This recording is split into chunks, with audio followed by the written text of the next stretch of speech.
안녕하십니까. 반갑습니다. 설 연휴 보내고 다시 이렇게 함께 하나님께 예배하게 돼서 감사합니다. 오늘 제가 여러분과 나눌 말씀의 제목은 청년들아 두려워하지 말라라는 제목으로 말씀드리겠습니다. 잠깐 기도하겠습니다. 살아계신 아버지 하나님, 설 연휴를 가족들과 함께 잘 보내게 하시고 이렇게 다시 주님 앞에 나와서 예배하며 찬양하며 경배하는 복된 시간을 주셔서 진실로 감사합니다. 주님께서 이 시간에 저희 가운데 임하여 주시고 또 성령으로 한 말씀 한 말씀 드러내 주셔서 저희가 깨닫고 우리 마음의 모든 두려움들이 주님으로 말미암아 물러나고 주님이 주시는 확신과 소망으로 새로워지는 복된 자리가 되도록 도와주시옵소서. 주님께서 시종을 주관하여 주시며 이 시간을 통해 홀로 영광 받아 주시기를 기도합니다. 예수 그리스도 이름으로 기도했습니다. 아멘. 인생이란 마치 폭풍 속을 뚫고 지나가는 배와 같다고 할 수가 있습니다. 사실 인생에 그런 폭풍, 어두움, 시련 이런 게 없다면 좋겠지만 현실 속에서 우리가 살다 보면은 사실상 그것을 없는 그런 현실을 기대하는 것은 현실적이지 않다라는 사실을 발견하게 됩니다. 저는 지난주에 그 기사를 이렇게 검색을 하다가 아주 인상적인 두 개의 기사를 보게 되었습니다. 하나는 운동선수였었던 분인데 전기 사고로 하루아침에 두 팔을 잃은 사람의 이야기입니다. 이분은 그 사고가 나기 전까지만 해도 상당히 유망한 운동선수였던 것 같습니다. 그런데 하루아침에 그런 사고를 당하고 나니까 너무나 큰 충격을 받고 거의 삶의 소망을 잃어버리는 상황에 직면하게 되었습니다. 그런데 이분이 놀랍게도 그 어려운 시련 가운데서 주저앉아 있지 않고 사고 이후에 어느 계통으로 들어갔냐면 무에타이, 킥복싱이죠. 킥복싱 계통으로 들어갔습니다. 그래가지고 그쪽에서 아주 신뢰받는 관장으로 성장해 있는 그런 얘기를 들었습니다. 임수정이라고 최근에 많이 얘기가 되고 있는 그분의 스승이에요. 근데 이분이 그 사람들 이렇게 훈련시키는 거 보니까 사고로 이렇게 전기 충격으로 이제 팔이 없는 상태인데도 다 받아내고 그리고 이 사람이 키워낸 사람들은 다 잘 성장하고 그 무에타이 그쪽에서 관장을 해서 먹고 살기가 좀 어렵대요. 워낙에 대중적인 스포츠가 아니니까. 근데 이분은 80여 명의 사람들이 꾸준히 나옵니다. 왜 그런가 봤더니 이 사람은 다른 사람들과 달리 잘 따라오지 못하는 연약한 사람들을 잘 돌봐요. 그래서 그들을 잘 돌보다 보니까 한 명 한 명 들어서 그 사람에게서 세계적인 지도자 선수들도 나오고 그런 이야기를 제가 보았습니다. 그의 20대와 30대는 말 그대로 폭풍 속을 뚫고 지나가는 삶이었습니다. 제가 또 다른 사람의 이야기도 보았는데 이 사람은 10여 년 전에 여러분들은 혹시 잘 알까 모르겠는데 프리첼이라고 있었습니다. 지금의 네이버 다음 수준의 그 포털이었어요. 근데 같이 양분하고 있던 세 회사가 양분하고 있었죠. 거기를 만들었어요. 만들어가지고 아주 잘 나가고 있던 사람입니다. 그런데 일이 뭔가 잘못되면서 하루아침에 구속 수감되고 3년 동안 감옥에 있게 되고 모든 빚을 자기가 떠안아요. 그래서 250억의 빚을 떠안게 됩니다. 그러다가 재기한 이야기를 제 기사로 실어놓은 걸 봤습니다. 이 사람이 이렇게 얘기를 들으면 뭔 큰 사고를 쳤구나 이렇게 생각이 들겠지만 우리나라가 한참 벤처 붐일 때 최고의 그 벤처 기업 성공의 대명사였어요. 서울대 물리학과를 졸업하고 삼성물산에 입사를 했는데 얼마나 이 인사과에서 업무를 탁월하게 수행하는지 올해 삼성인 상도 받고 이게 잘 나가다가 딱 사업 아이템을 찾아가지고 프리텔 창업했는데 이 프리첼이 완전 뜬 거야. 그래가지고 대성공을 해서 성공한 벤처 기업입니다. 만약에 그 사람이 계속 성공했으면 안철수 씨 못지않는 그런 성공한 기업이 됐겠죠. 이렇게 탄탄대로를 달렸는데 한꺼번에 거대한 폭풍을 맞아가지고 그냥 어떻게 해보지도 못하고 폭풍에 휩쓸려가지고 곤두박질을 쳤습니다. 그래서 그냥 향방을 알지 못하고 흔들렸다고 했습니다. 그런데 다행히도 사랑하는 두 아들과 그의 재능을 믿어준 몇몇 사람으로 인해서 이 사람이 다시 지금 재기를 해가지고 서서 일어나고 있는 그런 이야기였습니다. 이런 이야기를 보면 참 어려운 시련 중에서도 그 어려움을 극복해 나가는 그런 사람들의 얘기가 굉장히 감동이 되죠. 그런데 한편으로 감동도 되지만 인생을 사는 게 쉽지가 않구나 그런 생각도 듭니다. 그렇게 많은 걸 갖춰놓고 있었던 사람이 하루아침에 모든 걸 잃어버리고 곤두박질 치고 20대 30대를 완전히 그냥 살아내는 걸 보면 이 인생이 만만치가 않구나, 이 두려움이 생기는 것입니다. 우리가 믿음으로 살면 좀 다를까요?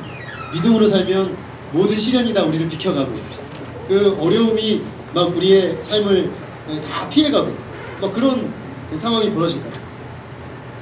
무엇이 믿음으로 살면 달라질까요? 믿음의 사람은 분명 우리가 빌립보서에 나오는 것처럼 이 세상에 속해 있지 않고 저 하늘에 계신 하나님 아버지께 속한 존재입니다. 그러나 하늘에 속한 존재이긴 하지만 우리가 이 땅을 사는 날 동안 세상을 통과해서 하늘의 궁극적으로 가게 되겠죠. 이 하늘에 속한 존재이지만 또 세상을 반드시 통과해야 되는 존재입니다. 그런데 우리가 통과해야 되는 이 세상은 큰 바람이 폭풍처럼 밀고 있는 바다와 같습니다. 하나님께서는 우리들에게 참된 믿음을 가르치시고자 큰 바람이 있는 바다와 같은 세상에 우리를 두십니다. 이런 우리들은 두려움이라는 인생의 커다란 적과 직면해서 승리해야만 합니다. 자, 그렇다면 청년의 때를 믿음으로 사는 우리들은 어떻게 두려움을 이기고 승리하는 삶을 살 수가 있습니까?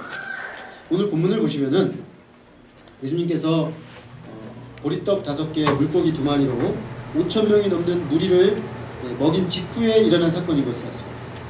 이 사건은 네 복음서에 모두 등장합니다. 그리고 이 복음서에 등장한 뒷부분에 보면 늘 이 사건이 기록이 되어 있습니다.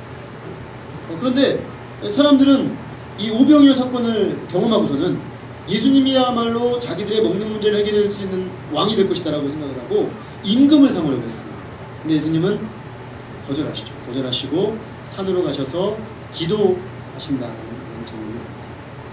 한편 이 사건을 함께 목격했던 제자들은 날이 저물자 이제 오병이어를 먹은 곳에 내려와서 오늘 성경에는 바다라고 되어 있는데 실제로는 호수죠. 갈릴리 호수. 하도 크다 보니까 유대인들이 바다라고 불러서 바다라고 되어 있는데 이 큰 호수에 내려가서 배를 타고 호수 건너편으로 제자들이 건너가게 된 것입니다. 동일 사건을 기록하고 있는 마태와 마가복음서에 보면은 얘들이 왜 건너가게 됐는가가 잘 나오는데 제자들이 그냥 건너간 게 아니고 예수님이 자기 홀로 산으로 기도하시러 가기 전에 제자들을 배에 태워서 건너편으로 보냈습니다. 다시 말하면 제자들이 지금 이 호수의 파도를 만나게 된 것은 예수님이 그리로 보냈기 때문입니다. 우연히 일어난 일이 아니고 예수님이 어떤 의도를 가지고 그들을 그 파도가 치는 바다로 밀어보냈다는 것을 알 수가 있습니다. 그런데 그들은 그 어두워진 갈릴리 호수에서 큰 바람으로 말미암는 파도를 만나고 말았습니다. 그들은 밤새도록 이 파도와 싸웠습니다. 오늘 본문에 보면 계속 노를 저었다고 되어 있습니다.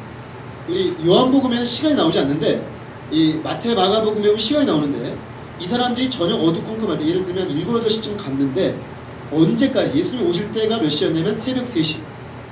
그러니까 새벽 3시까지 앞으로 못 나가고 계속 이 바람과 치열하게 노를 저으면서 싸우고 있었던 거예요. 그러니까 폭풍이 맞바람으로 불어오니까 이거를 견디면서 나가고 있는데 한치도 앞으로 나가지 못하면서 계속 폭풍 속을 헤매고 있었던 거죠. 예수님은 의도적으로 이 제자들을 풍랑이 있는 호수로 밀어 넣으셨습니다. 친히 앞으로 일어난 일을 내다보시고 작은 배를 타고 이 호수를 건너가게 하신 것입니다. 예수님께서 왜 이렇게 하셨을까요? 아니 호수에 폭풍이면 피해가게 하셔야지. 어려움이 올 것 같으면 어려움은 다 비껴가게 하셔야 될 것 같은데 오히려 이 제자들을 배에 태워가지고 폭풍 속으로 밀어 넣었어요. 예수님은 이 사건을 통해서 제자들에게 어떤 교훈을 얻게 하시고자 하였습니다. 이것은 매우 중요한 관점입니다. 하나님께서 우리들을 어떤 어려운 가운데로 밀어 넣으실 때가 있어요. 하나님이 우리가 가고 싶지 않아도 때로는 밀어 넣으실 때가 있어요. 우리는 미래를 다 알지 못하지만 모든 것을 다 아시는 하나님께서는 우리 앞에 놓인 폭풍우, 우리 앞에 놓인 어려움을 다 아심에도 불구하고 그렇게 하십니다. 여기에는 하나님의 교육적인 의도가 있습니다. 그것을 통해서 우리의 믿음을 성장케 하고 더욱 강한 하나님의 사람으로 키우시고 세우고자 하시는 뜻이 있는 것입니다. 저는 제가 지금 이제 내일 모레면 40이 되는데 이렇게 제 인생을 40을 딱 이렇게 단면을 딱 잘라가지고 이렇게 옆에서 이렇게 세워서 분석을 해보면 저의 20대는 예수님을 만나고 믿음의 기초를 놓는 시기였어요. 그리고 30대는 대부분의 시간이 나를 폭풍 가운데로 밀어넣으신 주님의 손길 안에 폭풍과 싸우는 시간이었던 것 같아요. 내 안에 죄의 폭풍, 또 내가 전혀 예상하지 못했던 인생의 시련들. 30대 내내 그랬어요. 지금 돌아보니까 다 끝나면서 이렇게 돌아보니까 정말 내가 의도하지 않고 기대하지 않았던 그런 폭풍 속으로 그냥 노를 저으면서 힘들게 건너온 것 같은 그런 느낌입니다. 그런데 지금 이렇게 돌이켜보면은 그 시기들을 통해서 제 믿음이 아주 실제적이 되었습니다. 마치 사람이 근육이 생기는 것처럼 예전엔 믿음이 그냥 말랑말랑하고 힘이 없고 좀만 어려움이 와도 힘들었는데 이제는 근육이 생겨가지고 웬만한 거는 이제 맞붙어서 싸울 수 있는 그런 힘이 생긴 거예요. 그 이유가 뭐냐? 하나님이 저를 그 속에 집어넣으셔서 하나님과의 관계 속에서 제 믿음이 좀 더 인격적이고 강한 믿음으로 성장시키시는 시간입니다. 그런 발견을 하게 되는 것입니다. 그러므로 저는 우리 사랑하는 청년들이 하나님께서 우리를 때로 풍랑으로 밀어넣으실 때가 있습니다. 그때 당황하지 마십시오. 그때 슬퍼하고 절망하지 마십시오. 왜 하나님 날 이렇게 하시는가? 어떻게 생각하시느냐? 하나님의 선하신 손길 가운데 나를 이 폭풍 속에서 지금까지 내가 알아왔던 주님보다 더 온전한 주님으로 나를 만나게 하시고자 하시는, 내 믿음을 더 실제적으로 만드시고자 하시는 하나님의 선한 뜻이 있다. 이렇게 믿으시기 바랍니다. 예수님은 이 사건을 통해서 장차 당신의 교회를 이끌고 갈 제자들이 마치 교회는 배와 같은 거죠. 노아의 홍수가 있었을 때 그 방주와 같이 이 세상을 폭풍 속에서도 구원해내는 방주가 되어야 되는데 교회는, 제자들은 그 상황 속에서 주님이 어떻게 도우시는지를 하나님 예수님께서 미리 깨닫게 하시고자 하신 거죠. 자, 그런데 다 좋습니다. 이렇게 밀어놓으시고 우리를 믿음을 성장하게 하시고 다 좋은데 한 가지 질문이 생깁니다. 예수님께서 제자들을 의도적으로 보내셨다면 과연 제자들이 이 시련을 견뎌낼 어떤 믿음이 그들 안에 내부적으로 있었는가라는 질문입니다. 무엇보다도 오늘 본문을 우리가 앞뒤 문맥을 잘 관찰을 해보면 예수님은 그걸 신뢰하고 있었습니다. 제자들이 이 상황에서 이걸 헤쳐나갈 수 있는 어떤 힘이 그들 안에 이미 믿음으로 있었다라고 봤기 때문에 밀어놓으신 겁니다. 감당할 만한 시험 외에는 우리에게 주지 않으신다고 했어요. 그러니까 이것을 감당할 만한 힘이 그들에게 있다고 보신 거죠. 그래서 그들을 글로 밀어놓습니다. 실제로 바로 앞 사건이 중요합니다. 예수님이 바로 앞에 제자들에게 뭘 보여주셨냐면 오병이어로 5,000명을 먹이시는 사건을 보여주셨습니다. 그러니까 주님의 무한한 권능과 능력과 긍휼을 경험하게 하신 것입니다. 그래서 이 주님께서 자신들을 돌보실 것이라는 기대를 할 수 있게 되는 것이죠. 또 하나는 우리가 이 본문에 일어난 사건하고 굉장히 유사한 사건이 앞에 이미 있었다는 것을 알게 됩니다. 어떤 사람들은 두 사건이 동일 사건으로 보는데 달라요. 전혀 다른 사건. 그럼 그 앞에 사건은 어떤 사건이냐? 예수님이 배에 같이 타고 계셨어요. 지금 여기는 제자들만 배를 타고 가고 있죠. 이거는 장차 제자들의 미래고요. 지금 현재 앞에 일어난 사건은 배에 같이 타고 있어요. 같이 타고 가시는데 풍랑을 만났습니다.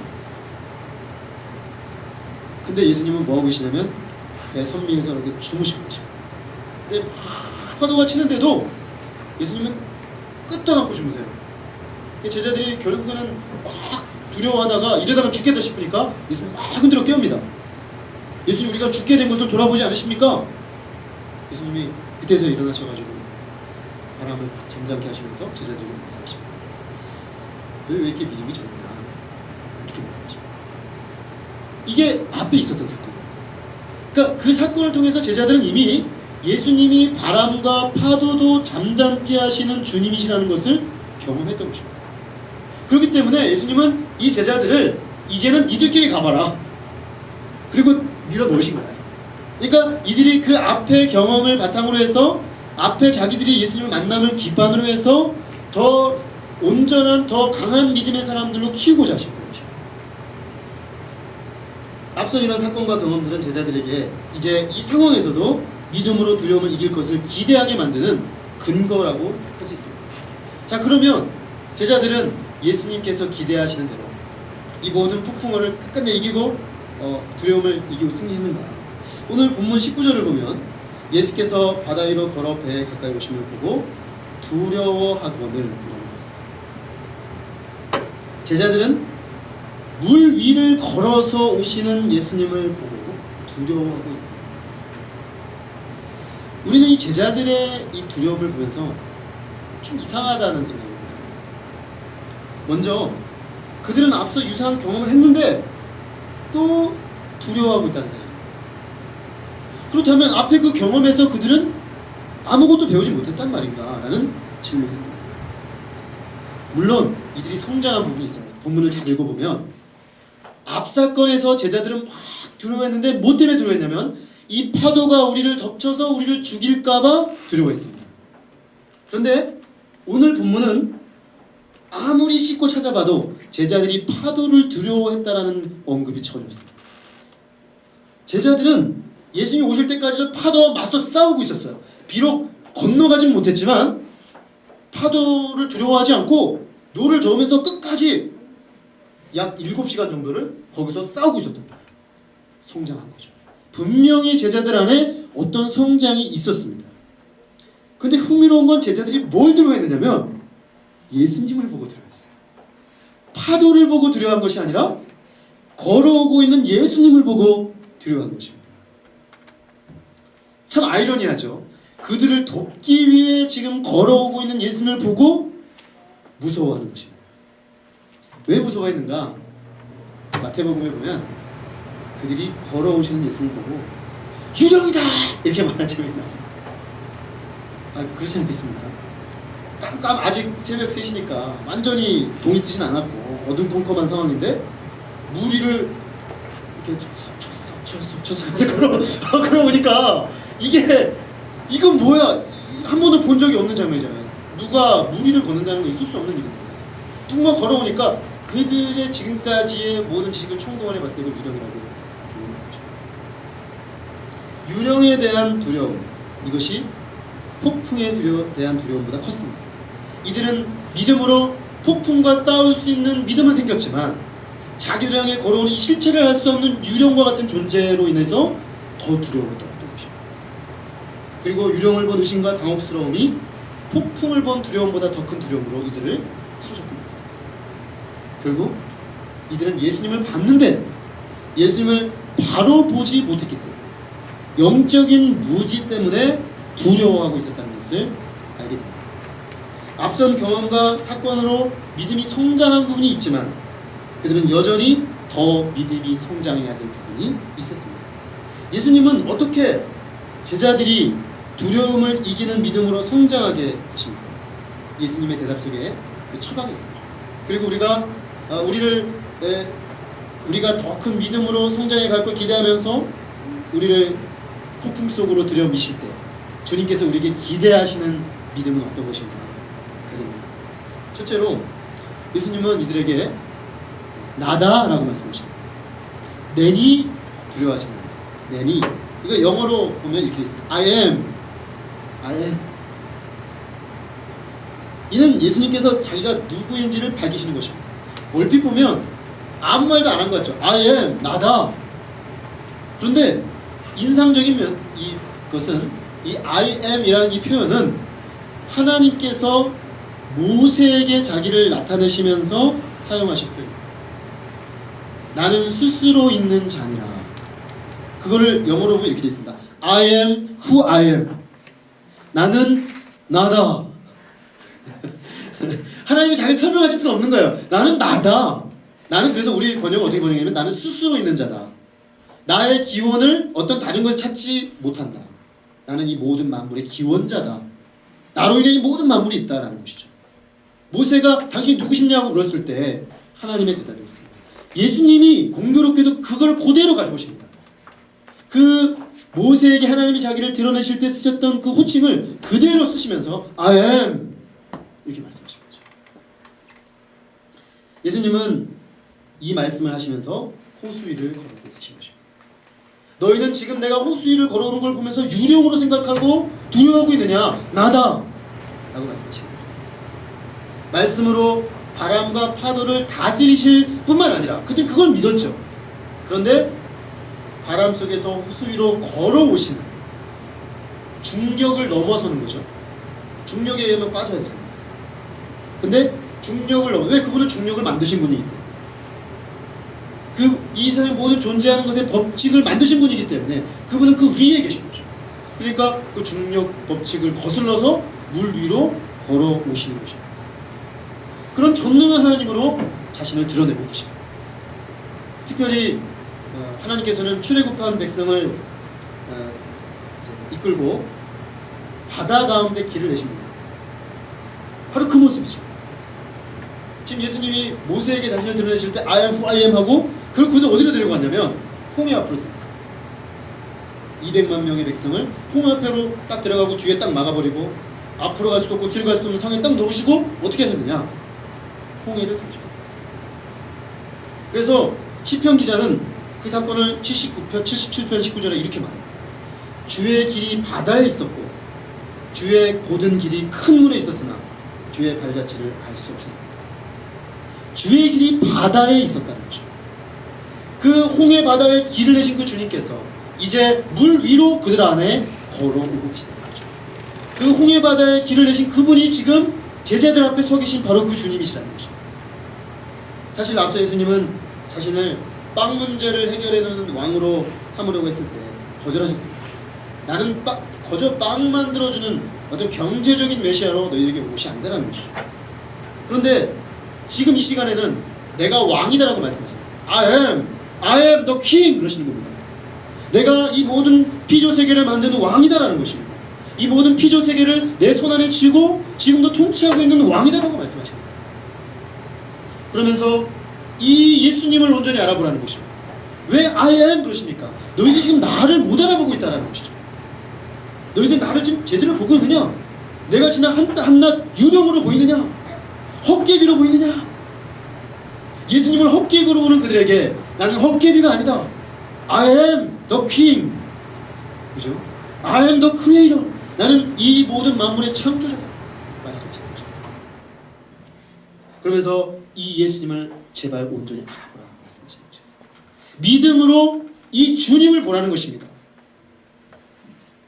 우리가 주위를 보면요 낙담할 수밖에 없습니다. 나를 힘들게 하고 절망하게 하고 두려워하게 하는 일들로 가득해요. 얼마나 살기가 힘듭니까? 그쵸? 산다는 게. 또 우리 안을 들여다보면 어떻습니까? 용기가 더 없어져요. 나라는 존재를 알면 할수록. 밖을 보나 안을 보나 용기를 잃습니다. 그러면 우리는 어디를 봐야겠습니까? 눈을 들어 I am 이라고 말씀하시는 그 예수 그리스도를 바라봐야 하는 것입니다. 이 예수님을 알지 못하면 우리는 두려움의 포로가 될 수밖에 없습니다. 그러므로 우리는 나다, 얘들아 나다 이렇게 말씀하시는 주님을 보아야 되는 것입니다. 그럴 때 우리 마음을 온통 사로잡고 있는 두려움이 쫓겨나게 될 것입니다. 사실 예수님은 높은 산에서 기도하면서 제자들을 보고 계셨습니다. 제가 다른 복음서를 계속 인용하고 있는데 마태복음, 마가복음 읽어보시면 예수님이 산에서 기도하면서 제자들을 보고 계셨어요. 새벽 3시 될 때까지 계속 보고 계셨어요. 네. 계시다가 제자들을 돕기 위해 지금 걸어오고 계신 것입니다. 자, 여러분, 예수님은 보고 계셨어요. 그리고 이제 도우러 갈 때가 됐다고 생각됐기 때문에 도우러 오셨습니다. 제자들이 바로 그것을 몰랐던 거예요.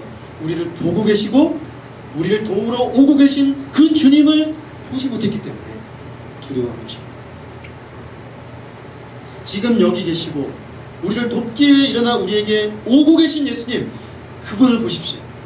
지금 여러분과 함께 계시고 여러분의 그 어려움과 여러분의 한계와 여러분의 그 치열한 삶의 싸움을 돕기 위해 오고 계신 그분을 보라는 것입니다. 믿음으로 보라는 것입니다. 그분이 누군지 똑바로 볼 때 우리 안의 두려움은 사방팔방으로 도망가고 말 것입니다.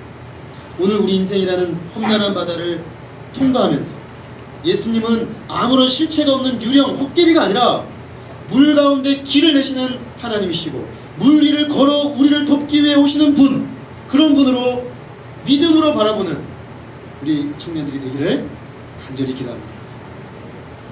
둘째로, 예수님은 제자들의 두려움을 직접적으로 다루고 계십니다. I am 그러신 다음에 뭐라고 말씀하시냐면 두려워하지 말라 말씀하십니다. 이렇게 말씀하시는 예수님의 음성을 들었을 때 반응이 나와 있습니다. 요한복음은 이 반응을 굉장히 강조하고 있습니다. 두려워하지 말라 하거늘 하신데 이에 기뻐서 배로 영접하니 배는 곧 그들이 가려는 땅에 이르렀다. 기적이 일어난 것입니다.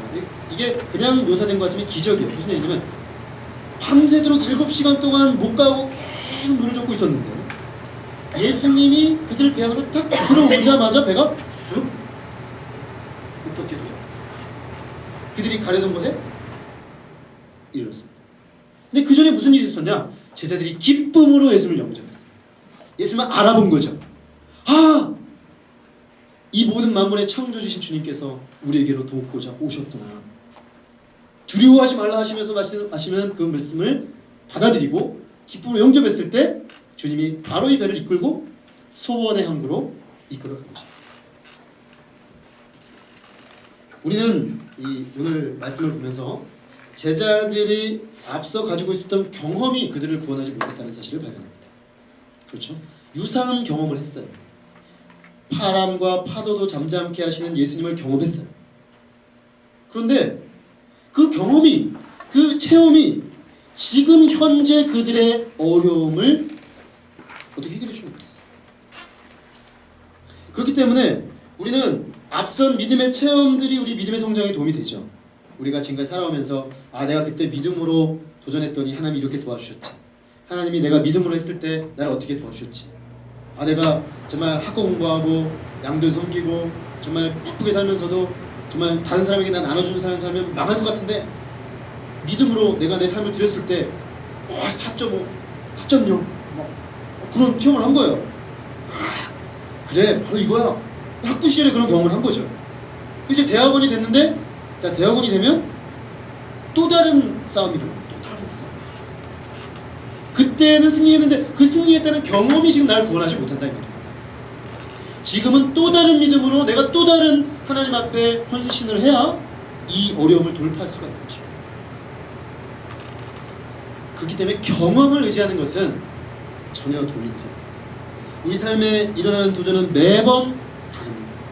20대 때 도전이 다르고 20대 초반의 도전이 다르고 중반의 도전이 다르고 후반의 도전이 다릅니다. 30대의 도전이 달라요. 40대 때는 또 어떤 도전이 기다리고 있을까요? 또 다르겠죠. 한 번도 가지 않은 길을 가는 것입니다. 언제나 인생은.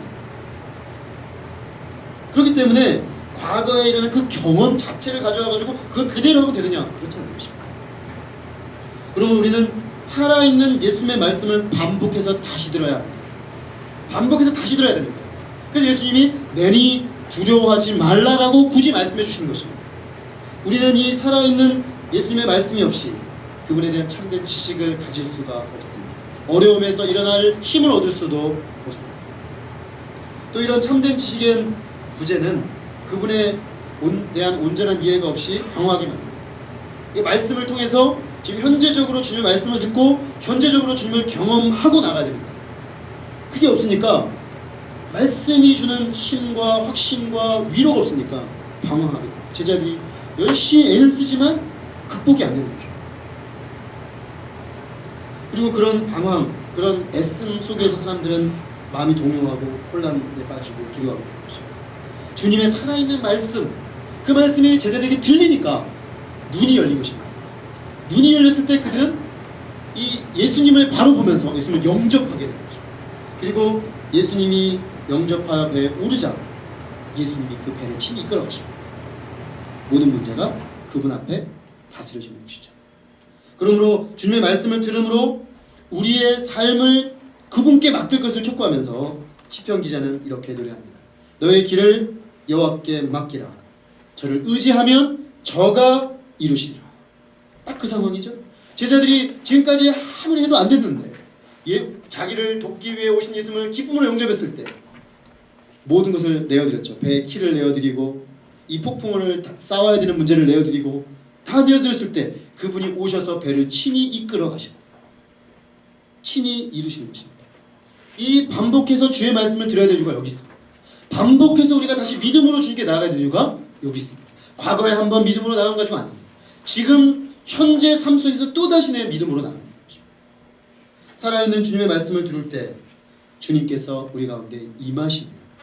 제자들은 오고 계신 예수님을 말씀을 들음으로 영접했지만 오늘 우리의 경우 주님이 우리의 임재하면 문제는 해결되는 것입니다. 신자의 삶은 그렇습니다. 주님이 우리 가운데 오시면 끝나요, 문제가. 그냥 주님이 다스리시니까. 주님이 내 삶을 다스리고 주님이 내 인생의 문제를 다스리고 주님이 우리 가정을 다스리고 주님이 이 사회를 다스리고 계시기 때문에 그분이 오시면 끝나는 거예요. 게임 아웃. 그런데 어떻게 주님의 임재를 회복하느냐가 중요한 것이죠. 우리가 어떻게 삶 속에서 신앙 속에서 주님의 임재를 회복합니까? 주의 말씀이 말씀으로 다가오시는 그분을 영접할 때 주님이 우리 안에 오셔서 임재하시는 거죠. 그렇기 때문에 살아있는 말씀을 현재적으로 계속해서 들어야 되는 것입니다. 주님이 임하시면 이 모든 문제가 그 말씀의 임재와 함께 해결됩니다. 두려움 없습니다. 두려움은 실체가 없는 거예요. 사실은 실체가 없어요. 보십시오. 헛개비 같은 예수님을 헛개비라고 예수님 생각했기 때문에 두려웠는데 그건 실체가 아니잖아요. 사실도 아니잖아요. 근데 두려워합니다. 우리가 두려워하는 것의 대부분은 사실 일어나지 않는 일들이에요. 사람들이 염려하고 근심하는 건 대부분 일어나지 않는 일들이에요. 실체가 없는 것입니다. 근데 이것이 실체가 없다는 걸 분별해주고 이 모든 것을 다스리는 하나님의 능력을 신뢰하게 해주는 것, 그것이 바로 하나님의 말씀. 그 말씀을 다시 듣는 것, 그렇게 중요한 거죠. 그렇게 주님이 우리와 함께 탈 때, 주님이 함께 탄 우리 인생의 배는 우리가 소원하는 항구로 우리를 데려갈 것입니다. 시편 107편 29절 30절은 이렇게 말씀합니다. 광풍을 고요하게 하사 물결도 잔잔하게 하십니다. 그들이 평온함으로 말미암아 기뻐하는 중에 여호와께서 그들이 바라는 항구로 인도하십니다. 시편 기자가 마치 이 사건을 내다보고 하는 얘기 같지 않습니까? 그죠? 그들이 평온함으로 기뻐하는 중에 여호와께서 그들이 바라는 항구로 인도하십니다. 주님을 모셔드리고 주님이 오셨을 때 오는 평안으로 기뻐하고 있을 때 주님이 친히 소원의 항구로 바라는 항구로 그들을 이끌어 가시는 것입니다. 성경에는 주님의 명령의 말씀 중에 제일 많이 나오는 단어가 두려워하지 말라는 말입니다. 그만큼 인생은 많이 두려워하는 거죠. 두려움이 늘 우리 인생에 계속 두려우니까 하나님 계속 말씀해 주는 거예요. 이게 참 은혜로워요. 그렇죠? 그렇게 많이 반복해서라도 인생들이 쓸데없는 것에 두려움에 사로잡히지 않고 현재적으로 두려워하지 말라는 주님의 음성을 듣고 싸워 나가기를 바라시는 거죠. 우리가 자신의 연약함을 인정하고 주님의 말씀을 현재적으로 반복해서 듣기를 힘쓸 때 우리는 매번 새로운 인생의 도전 가운데서도 두려움을 이기고 기쁨 가운데로 소망하는 항구로 나아가게 될 줄로 믿습니다. 물 위를 걸어오시는 주님께서 오늘 여러분들에게 말씀하십니다. 청년들아 두려워하지 말라. 나다. 이렇게 기도하겠습니다. 하나님 아버지, 오늘 귀한 말씀을 통해서 인생의 불확실성과 많은 막연한 인생의 도전들로 인해서 두려워하기 쉬운 저희들에게 두려움을 이기고 우리 앞에 펼쳐져 있는 폭풍우를 뚫고 주님의 도우심을 힘입어 소원하는 항구로 나아갈 길을 알게 해주셔서 감사합니다. 주님께서는 제자들을 그들이 이미 가지고 있는 작은 믿음일지라도 너끈히 폭풍우를 헤치고 나갈 믿음이 그들에게 있을 것이라고 기대하셨기 때문에 그들을 배에 태워서 폭풍우가 있는 파도 가운데로 그들을 밀어 넣으셨음을 보게 됩니다. 주님 때로 주님께서는 우리를 신뢰하시기에, 우리가 그 정도는 뚫고 나갈 믿음이 있다고 보시기에 우리 인생에 시련도 주시고 폭풍으로 우리를 떼밀어 넣으실 때가 있음을 깨닫게 됩니다. 주님 그러기에 우리가 경험한 삶 속에서 가진 그 믿음이 우리가 직면한 현실 속에서 작동하게 하셔서 주님과 믿음으로 싸울 수 있는 자들이 되게 하여 주시옵소서. 주님 그러나 우리의 싸움은 매번 또 다른 싸움인 것을 깨닫습니다. 제자들이 이전에 승리했고 이전에 경험했음에도 불구하고 물 위를 걸어오시는 예수님을 알아보지 못했기에 그들은 또다시 두려워한 것을 보게 됩니다. 주님, 우리 주님은 헛개비가 아니고 유령이 아니고 실체를 알 수 없는 그 무엇이 아니고 나다, 이 모든 천지 만물을 만들고 이 물의 중력조차도 뛰어넘는 창조자다라고 말씀하시며 우리의 삶 가운데 바라보시다가 때가 되매 도우러 오시는 참된 창조주 하나님이 되심을 감사합니다. 아버지 하나님, 우리가 이 주님을 붙잡고 현재적으로 두려워하지 말라고 하신 주님의 음성을 들으므로 날마다 주님이 우리의 삶 속에 임재하시고 다스리시고 우리 인생의 배에 함께 타시고 키를 잡고 가셔서 마침내 우리가 주님께서 함께 가기를 원하시는 그 소원의 항구로 이끌어 가실 것을 신뢰함으로 주님 앞에 서는 그런 저희들이 되게 하여 주시옵소서. 그래서 우리 사랑하는 청년들, 정말 주님 안에서 어떤 인생의 폭풍우와 시련 앞에서도 이 주님과 함께 적극적으로 도전하며 하나님의 생명의 역사를 창조해내는 하나님의 사람들, 믿음의 사람들, 두려움 없는 도전하는 사람들로 놀랍게 세워주시기를 간절히 기도하고 원합니다. 귀한 시간을 주심을 감사하고 예수 그리스도 이름으로 기도했습니다. 아멘. 우리 자신의 언어로 소리내어 좀 기도하겠습니다.